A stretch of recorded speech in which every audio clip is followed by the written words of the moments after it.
al monte y tener una claridad de cómo está la iglesia. Por eso me gusta tanto, hermanos, y si puede leer un libro en este año, 50 veces lee Ezequiel. Porque Ezequiel tiene una perspectiva de la ciudad de Dios desde la perspectiva de estando en el cautiverio y aún así entender lo que Dios estaba haciendo. Por eso es que es muy interesante.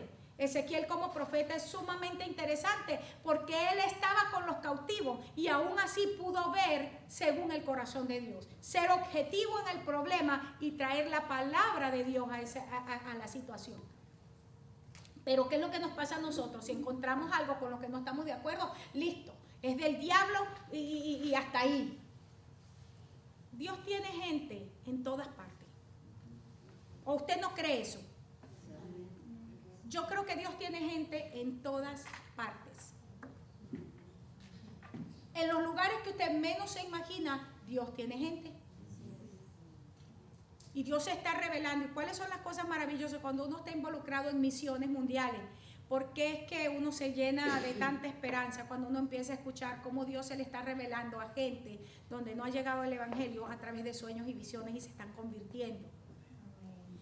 ¿Cómo es que cuando un misionero llega a un sitio donde nunca había llegado nadie y ya hay gente que cree en el Señor, y cuando empiezan a decir es porque el Señor nos habló, se le manifestó a alguien así y nosotros estamos ahora adorando a ese Dios? Son miles de testimonios, porque Dios en todas partes tiene su manera de relacionarse con la gente. Les voy a dar un caso para crearles una crisis y no se los voy a explicar, pero les voy a crear la crisis. A la bruja de Endora. ¿Se acuerdan? La medium de Endora, a la que Saúl usó para traer el espíritu de Samuel. Sí. ¿Cómo supo ella que Dios estaba metido en el medio? Dice que se cayó, la silla se le cayó y cayó patas para arriba. ¡Ay, no! Entren en crisis y estudien. Estoy yo diciendo que la brujería es permitida. No, yo estoy diciendo esto, pero lo que lo estoy diciendo es esto: que si a Dios le da la gana de manifestársele a un brujo en el momento que está llamando al diablo, se le presenta. ¿Y quién para Dios? Ahí dice que, ¿quién dice ahí que vino? No dice que fue un espíritu que se hacía pasar por Samuel. ¿Dice que fue un espíritu que se hacía pasar por Samuel? No, Samuel. ¿Sabe por qué sé que usted piensa eso? Porque la predicación de todo el mundo es que fue un espíritu de engaño. No. Pero no lo dice. No lo dice ahí. Es más, les voy a meter una crisis peor. Cuando Dios decidió que Acab se muriera, que lo iba a matar, por haber entrado en pacto con aquella Sidonia llamada Jezabel, dijo: ¿cómo voy a seducir yo a Acab para que vaya a la guerra y ahí matarlo? Dice que uno de los que estaban allí dijo: yo iré y seré espíritu de engaño en la boca de sus profetas. Pero, ¿y cómo es que Dios viene y deja que un espíritu de engaño esté en su presencia y que salga con el permiso del para engañar a Acab y matarlo en la guerra? Entren en crisis y estudien.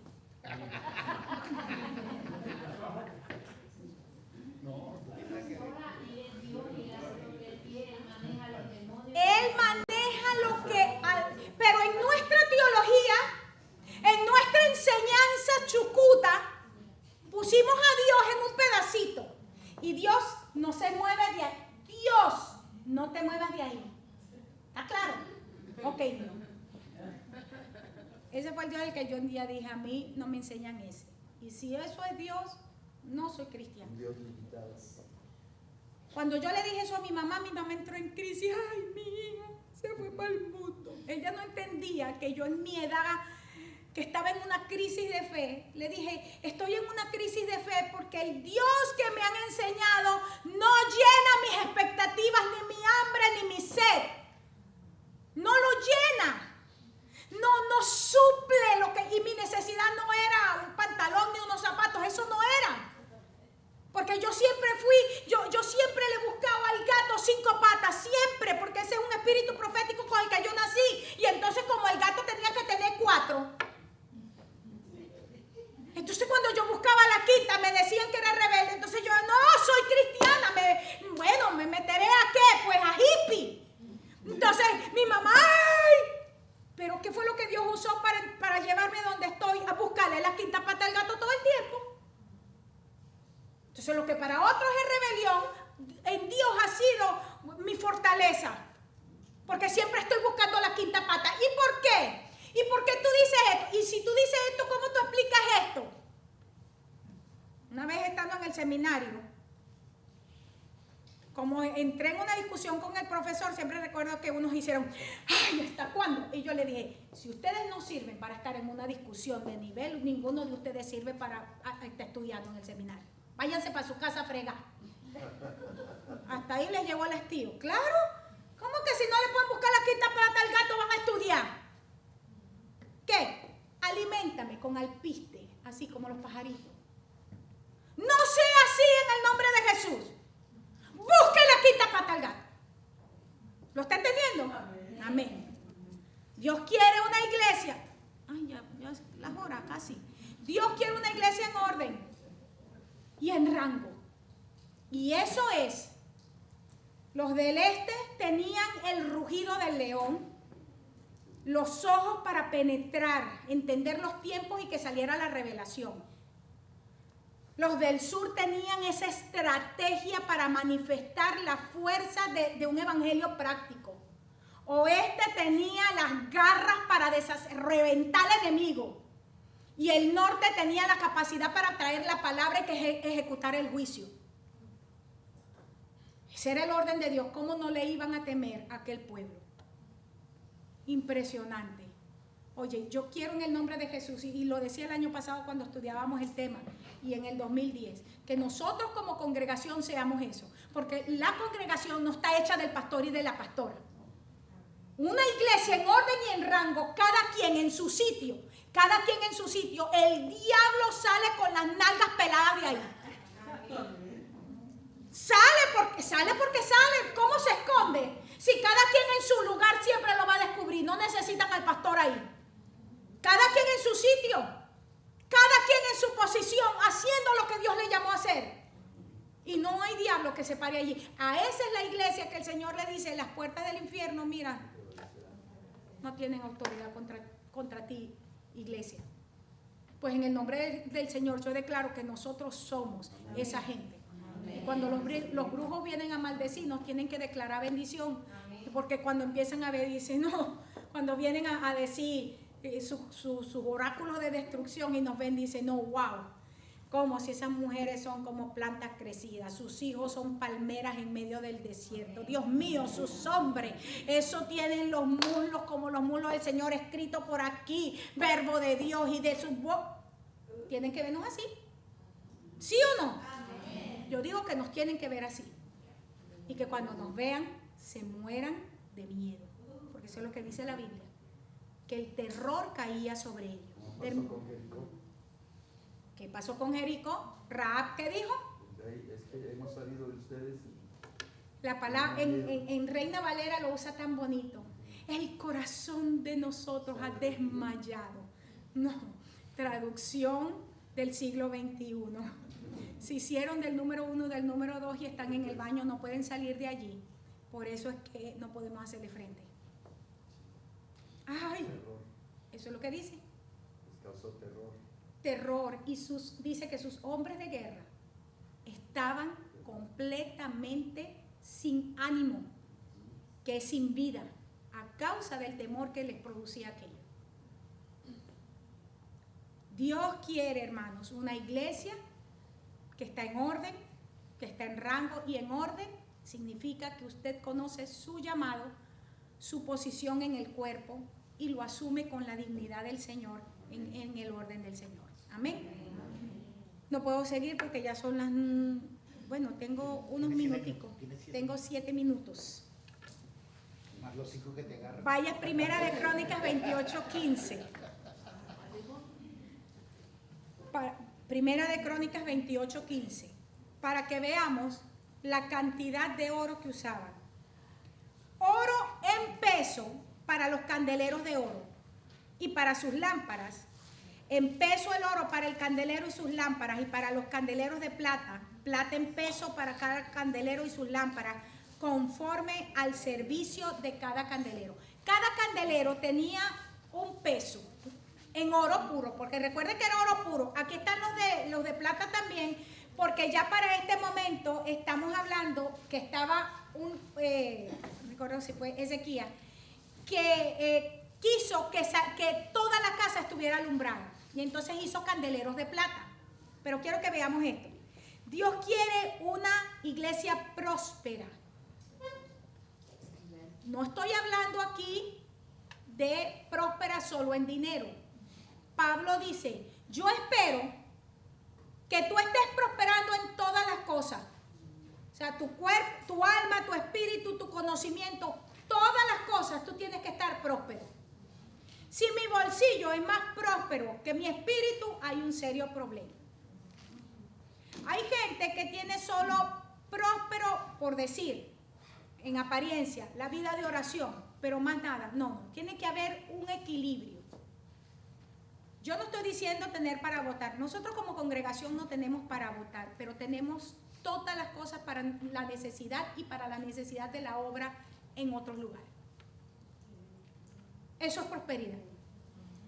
No tenemos para votar, pero tenemos lo que necesitamos suficiente. Dios quiere una iglesia próspera. Los candeleros de plata. La plata se utilizaba esencialmente como dinero y todavía, aunque ya nuestros países están tan devaluados, ¿verdad? Que ya las monedas de plata no circulan. Pero yo todavía viví el tiempo de que en Venezuela había dinero de plata, plata de verdad, ¿verdad? Y cuánta gente se mandaba a hacer las placas y las cosas de aquí del dinero.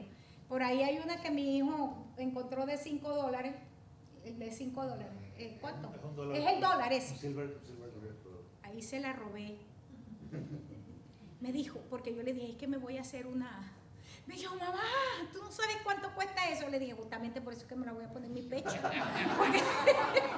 Porque si costara 5 centavos, ¿verdad? No, justamente porque sé lo que cuesta, me voy a mandar a hacer una aquí, porque... Entonces allá la tengo esperando que algún platero me haga una prenda. Pues sí. La plata era el máximo símbolo de prosperidad en el reino.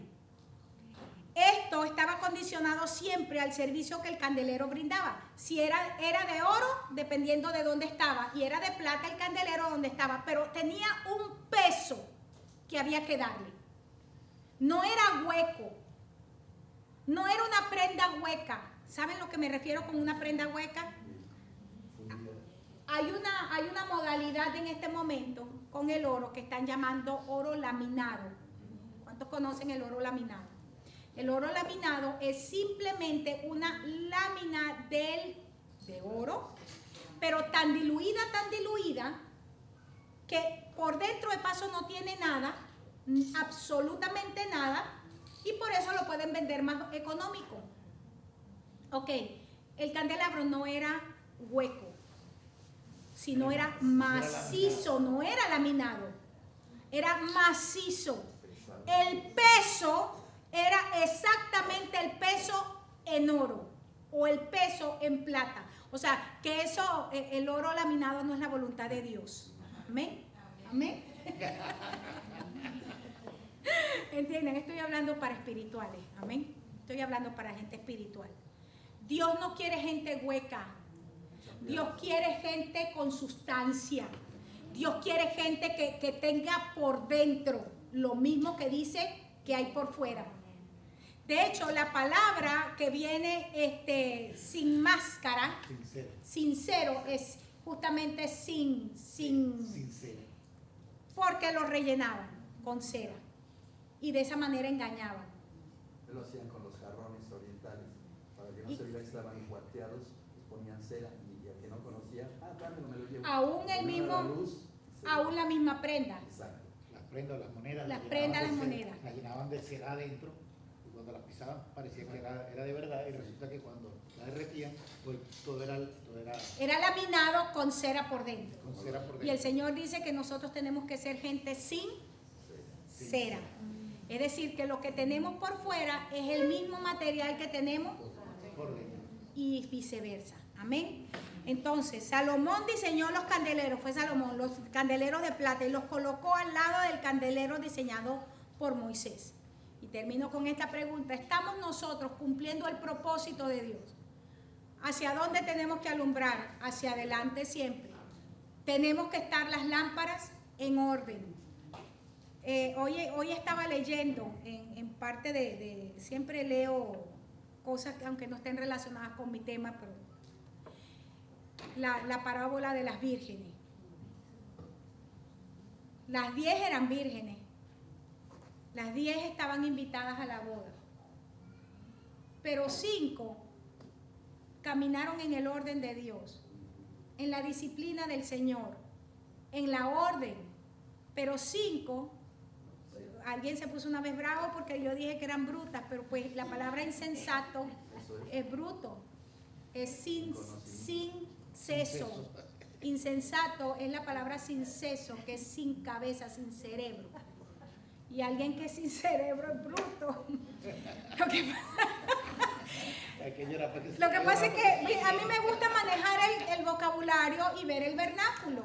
Entonces, insensato, pues, en una traducción, bruto.